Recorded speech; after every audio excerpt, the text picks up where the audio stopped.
जिलाधिकारी व वरिष्ठ पुलिस अधीक्षक के निर्देश में शांति व्यवस्था के मद्देनजर मां बलवा ड्रिल का किया गया अभ्यास। हम आपको बताते चले कि जिलाधिकारी कृष्ण करुणेश एवं वरिष्ठ पुलिस अधीक्षक विपिन टाना के निर्देश क्रम में पुलिस लाइन परेड ग्राउंड परिसर में शांति व्यवस्था के मद्देनजर मां बलवा ड्रिल का अभ्यास किया गया, जिसमें बलवा ड्रिल के अंतर्गत एंटी राइट्स गन, आंसू गैस एवं दंगा नियंत्रण उपकरणों को चलाकर अभ्यास भी किया गया। वही परीक्षण टीम एवं बलवा पर एवं दंगाइयों पर नियंत्रण को लेकर मापदल का प्रदर्शन किया गया। इस मौके पर पुलिस अधीक्षक नगर कृष्ण बिश्नोई, पुलिस निरीक्षक उत्तरी मनोज कुमार अवस्थी, पुलिस अधीक्षक दक्षिणी अरुण कुमार सिंह सहित समस्त क्षेत्राधिकारी मौजूद रहे।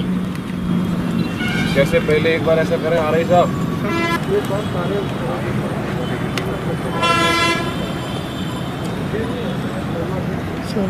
इसका नाम है 12 bore pump action gun, 12 bore PAG। इसका आविष्कार अमेरिका में हुआ था 1912 में। हमारे यहाँ राइफल फैक्ट्री छापो फायर इससे करते हैं हम, स्टैंडिंग पोजीशन, नीलिंग या लेइंग किसी भी पोजीशन से डायरेक्ट फायर करते हैं, जो 50 मीटर दूर जाने के बाद 8 के 4 टुकड़े में होता है सर, जो बैलिस्टिक गार्डिस की सहायता से फायर करने पे 40 गज दूर जाने के बाद हवा में। हमारे CRPC की धारा 129, 30, 31 और पुलिस रेगुलेशन पैरा 70 में दिया हुआ है। CRPC की धारा 129 कहती है कि अगर उनके सामने कोई भी विद्युत जमा हो और वो बल या हिंसा के उतारू हो तो उस बल या हिंसा के में से नहीं मानते हैं तो 130 बताती है सबकी कार्यपालक मजिस्ट्रेट आदेशानुसार पार्टी है घुड़सवार पुलिस, उनको भेज करके उनको तितर बितर करने का पूरा प्रयास किया जाता है। फिर भी नहीं मानते हैं महोदय तो हम उसके बाद उन बलवाइयों में से चिन्हित करके उनको गिरफ्तार करने में भी मदद कराते हैं। इनके बाद भी अगर वो नहीं मानते हैं चाहे जो मजबूरी हो, हमारी मांगे पूरी हो, चाहे जो मजबूरी हो।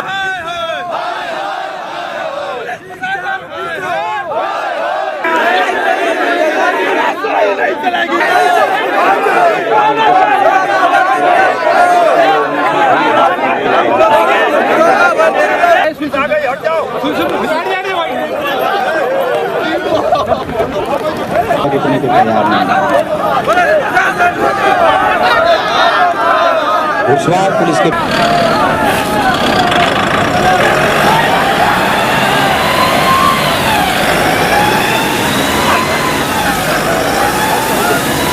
जैसा कि दिख रहा है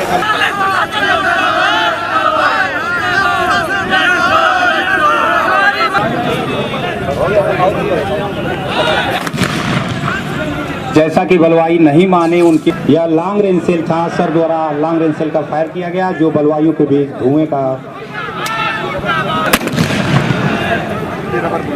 अभी रबर बुलेट का फायर हुआ। पूरा इस पे बताते रहो कैसे कैसे फायर करना है, एम कैसे लेना है। सर ने फायर करते समय स्टैंडिंग पोजीशन से फायर कर रहे हैं, एंगुलर फायर सर नहीं कर रहा, सर कर रहे हैं।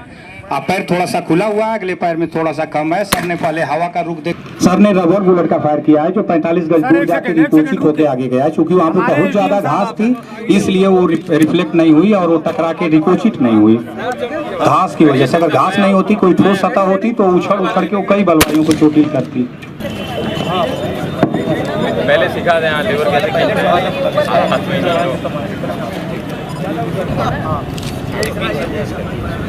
क्या है इसमें, ये वाली है क्या, ये वाली है थोड़ा सा थोड़ा नहीं बजट थोड़ा मेरा थोड़ा और ऊपर करो थोड़ा ऊपर जाएगा, चल जाएगा 40 डिग्री एंगल पे। एक आगे जाओ, आप सबको माने आगे जाके डेमोन्स्ट्रेशन को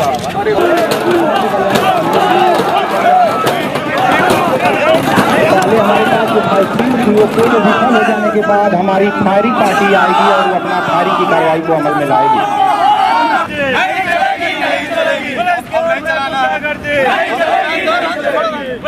बलवाइयों का झुंड सभी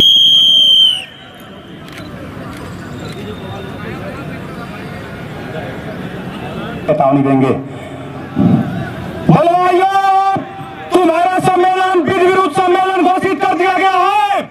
भाग जाओ, नहीं भागोगे तो तुम पे फायर की कार्रवाई की जाएगी। भाग जाओ, भाग जाओ, भाग जाओ। जैसा कि प्रदर्शित हो रहा है, चेतावनी के बाद भी वो बने हुए हैं, अब उनके ऊपर फायरिंग की कार्रवाई होगी। और सामने 70 गज बढ़ते हुए बलवाइयों का झुंड, हाथ लगाए हुए जवान, फायर।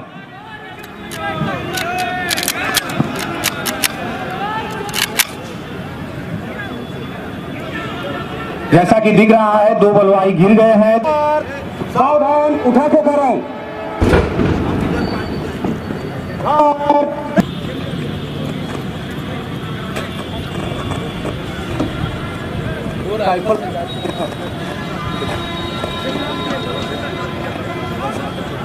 दस 100 बजे रोडवेज परिसर में शांति व्यवस्था हेतु लगाई गई थी। महोदय, बलवाइयों का एक झुंड जो आगजनी, गाली गलौज, हिंसा पे उतारू था। रोडवेज बसों को कार्यवाही करें। 1 और 1 11 होते हैं, और अगर 1 और 1 जुड़ जाए तो 111 हो जाएंगे। तो इसीलिए जितने हम एक साथ जुड़ते रहेंगे, जितने ड्रिल के अनुसार कार्यवाही करते रहेंगे किसी भी विपरीत परिस्थिति में, तो इससे हमारी जो ताकत है वो दुगनी, चौगुनी, 8 गुना हो जाएगी। अलग अलग हम कोई काम के नहीं, लेकिन एक टीम के रूप में जब हम काम करेंगे, बड़े से बड़े उद्देश्य को, बड़े से बड़े भीड़ को हम मुकाबला कर सकते हैं। ये ड्रिल का आज का यही उद्देश्य था। आप सभी ने बहुत अच्छे तरीके से ड्रिल पूरा किया और आप सभी इसके लिए बधाई के पात्र हैं। लेकिन याद रखिएगा, ये जो भी हम बल का उपयोग करते हैं, ये अत्यंत आवश्यक होने पर ही करते हैं, और हमारा पूरा प्रयास ये रहना चाहिए कि बल का प्रयोग करने से पहले बातचीत करके शांतिपूर्ण तरीके से किसी भी मसले का हल निकाला जाए।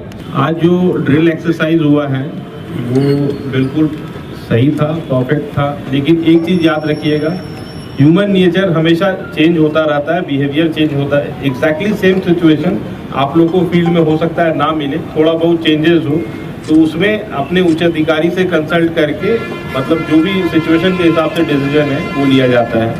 लेकिन सफलता इसी में है कि बातचीत करें। मेरा ये मानना है 99% बातचीत से सलट जाता है। तो talk is the solution to all the problem. मतलब आप लोग तैयार रहें सिचुएशन के लिए, लेकिन हमेशा बात का ऑप्शन खुला रखें। एंड डेफिनेटली बहुत परफेक्ट ड्रिल था, एंड हमेशा इसमें इम्प्रोवाइज ही करना चाहिए। एंड ऑल द बेस्ट आपको आगे के लिए भी, और अच्छे से ही आप